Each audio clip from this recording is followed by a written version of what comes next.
I saw all the girls screaming, and I said, I want that job.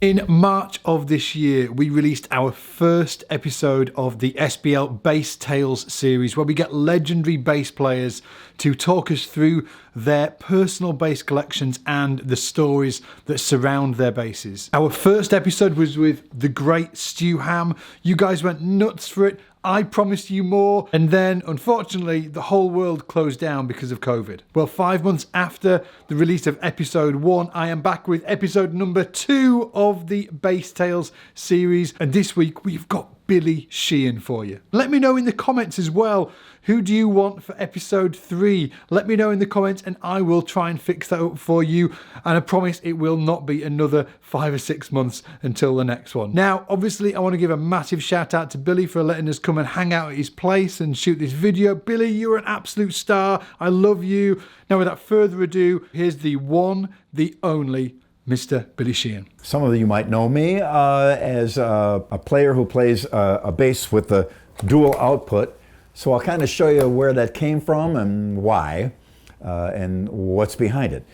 This is referred to as the wife. This is my original P bass that I got, I think it's a 68 or 69. Originally it was just a straight up P bass, normal, 2 knobs, 1 output. Through the years, I added this big fat Gibson EBO pickup, wired the volume and treble control for it, and I didn't know how to wire 2 pickups together, because back in the day we didn't have like guitar workshops or luthiers. You were on your own. There was no internet either, so I just wired a second output, and of course with all that weight, it broke the pick guard, so I replaced it with another one, and then I have a lot of what's called hotel room repairs on this. In other words, you're in a hotel room with no tools. Maybe you got a beer can opener and a screwdriver, and you got to think of some way to fix your bass before the next show. So you'd find a washer and take a screw out of the bottom of a chair or something and screw it in to hold it on there. So it looks kind of awful, and it really does not serve this bass well to have such horrible things happen to it. But in the heat of battle, you got to do what you got to do. And so this bass is the culmination of thousands of shows. And I saw Tim Bogert on the Beck Bogert and Appice record cover, and he had what I thought was a P bass with a Telecaster neck. It turns out later Tim said that wasn't exactly what it was, but I was just so enamored with Tim, and he's my biggest influence, that I went out and I bought a Telecaster bass, took the neck off it, put it on here, and in my mind, psychologically, of course, I played much better. Put a hipshot D tuner in there to drop down to the low D, of course. Always a handy thing. And this bass hasn't been in use much at all for many, many, many years, but now that I moved to Nashville, it doesn't need to be in storage, so I'm about to do a new Talas record, and I'm going to use this bass on a bunch of the tracks.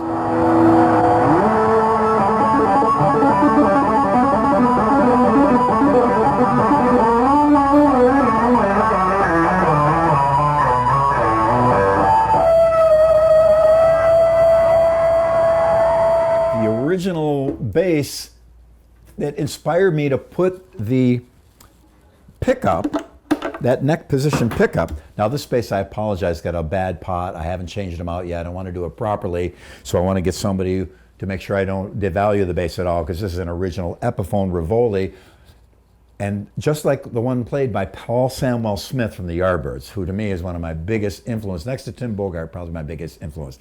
But he played this kind of bass, at least he did on the album covers that I saw, and had this big giant single pickup here, super.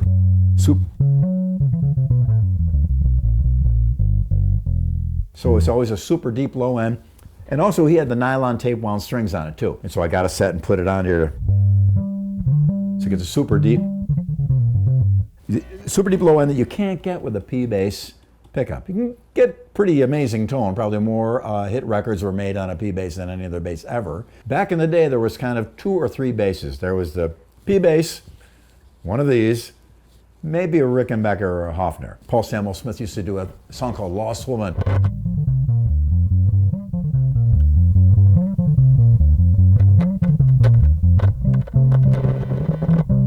It's crappy.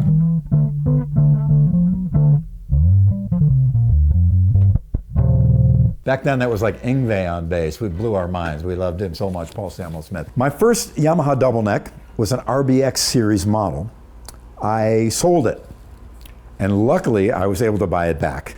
They made another double neck for me too, which is this guitar and bass, and the guitar has an Evertune bridge on it. All right, I always wanted a Höfner Beatles bass because Paul McCartney started it for so many bass players, and the Beatles started it for so many musicians. I just wanted to have one as an amazing, iconic tone. Again, that neck position pickup with a super deep low end happened on the Höfners too. So I was in England back in the 90s doing some bass clinics, and I kept my eye open for a Höfner Beatle bass.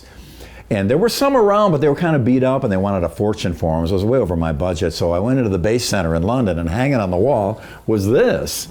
And I just thought, wow, it's the same electronics and pickup, different body style, but it's basically the same bass. So I said, what do you want for that? And they go, oh, I don't know, about 200 pounds. I sold! The strings might be pretty close to original too. They're ancient old strings. Same pickups and electronics. I'm not sure if it's working at all here. Again, this is another one on my repair to-do list. So when Paul McCartney did Rain,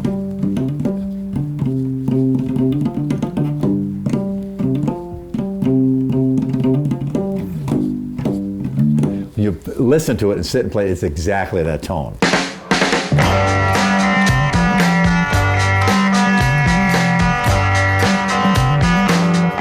Really cool. So it's not a tone that I really use much in most of the music I do, but the Beatles were just so important to me, just to be able to pick this up once in a while and just to have it as a memorial to watching the Beatles on Ed Sullivan for the first time, and that's what made me a musician.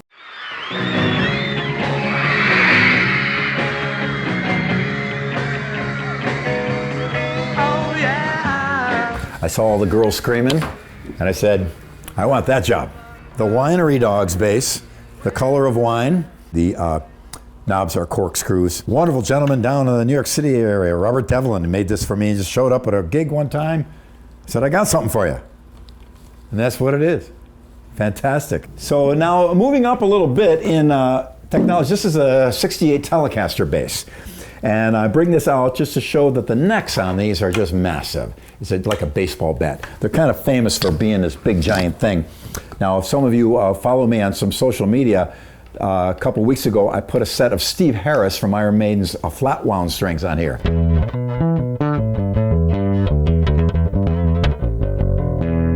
So there's not a lot of bright shrill to them, but I thought they'd be a good thing on this old school bass to put some flat wound strings on it. And just to have an original version of this Tele bass, it's been painted. I don't think this is the original pickguard either, and the thumb rest certainly does not go here, but I'm not changing anything until I take it somewhere where they tell me either make the change or leave it alone, because I've seen enough antique shows where somebody decides to paint some old thing and would have been worth $1 million, now we'll give you $100 for it. So. But this neck is just glorious. It's a massive, huge thing. A lot of people get worried about, well, my hands aren't really big, so I got to play a small neck. It's not true. You never have to do that. You never have to wrap around. Basically, if I have a stretch, I bring my arm around. You can make all kinds of moves like that. But in your career, if you have to do that even once, ever, that's a lot. Most of the time, this is what all of us are doing.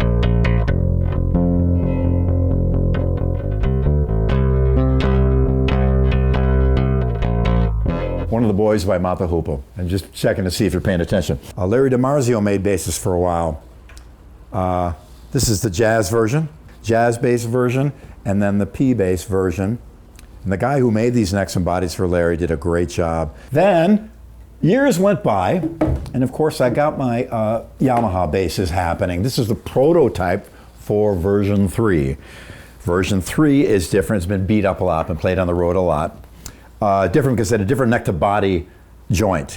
3 go in the back, 2 go this way and pull it into the socket, because this neck actually goes quite deep underneath the pickup here. and it's rock solid. We actually tested it one time by loosening these screws, playing it, and then tightening them up and see what the difference was, and it just comes alive. It's a really woody bass, amazing sustain, and compared to the basses I just played, you see how bass technology, in a way, has really come forward. A lot of the older basses are simple. It's just a little kind of a note in there, a dead, and you play. Now you got this big sustaining, a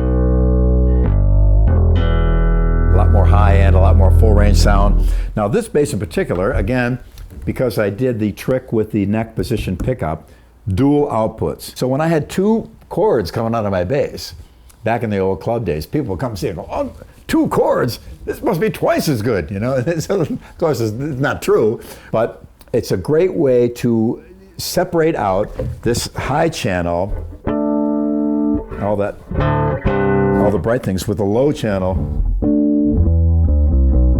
You get a little bit more of that McCartney tone that I mentioned on that other bass. Oh, that was a Paul Smith tone.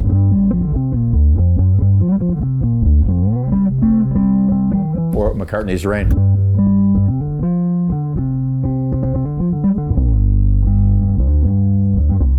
Super deep low end. When I stopped playing my original P bass back in '88 or '9, this old bass, let me reiterate for you, was so important to me. We ended up calling it the wife, and it's been in magazine fold-outs and magazine covers, and people have made duplicates of it, you know, imitations of it. It was so important to me through so many years that Yamaha had a good idea. Why don't we pay tribute to that bass with a new version of the Attitude bass that does the same color, has the chrome, not exactly the same, but approximation, the chrome pickup cover, and basically is an Attitude bass, just like I always have, but we've done it like the original P bass, cosmetically.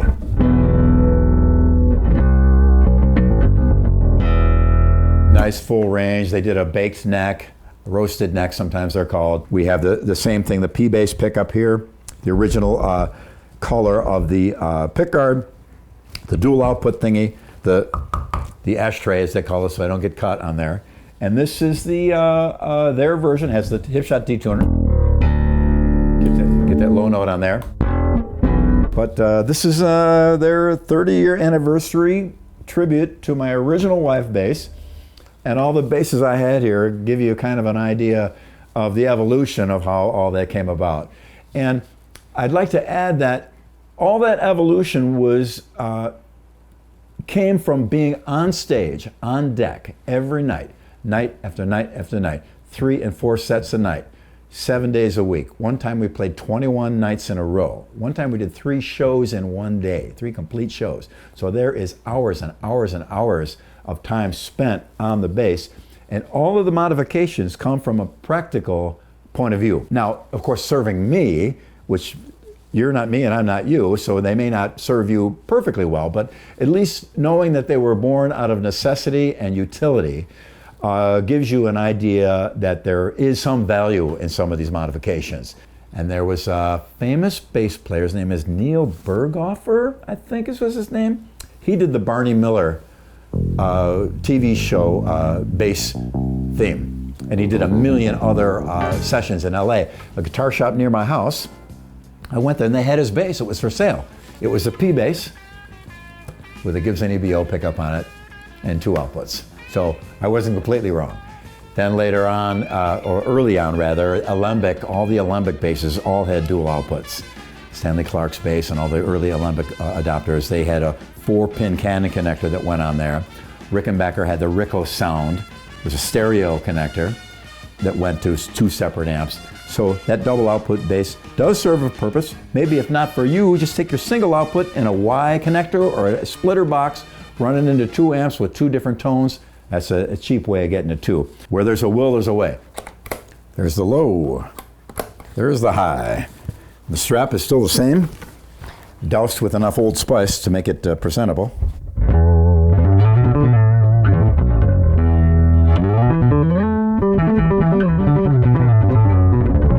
All right, that's my story, sad but true. Thanks for joining me on my little tour of man cave and studio with all the basses and guitars. I hope you enjoyed it. Scott, thank you very much. Scott's bass lessons are awesome, and I watch them all the time, and I'm still learning. Thank you very much for having me. And to all my bass player friends, I want to wish you all the very best, and I hope I see you out on the road at some point soon. Take care. Thanks a lot. I think you got to burst the four. If you want.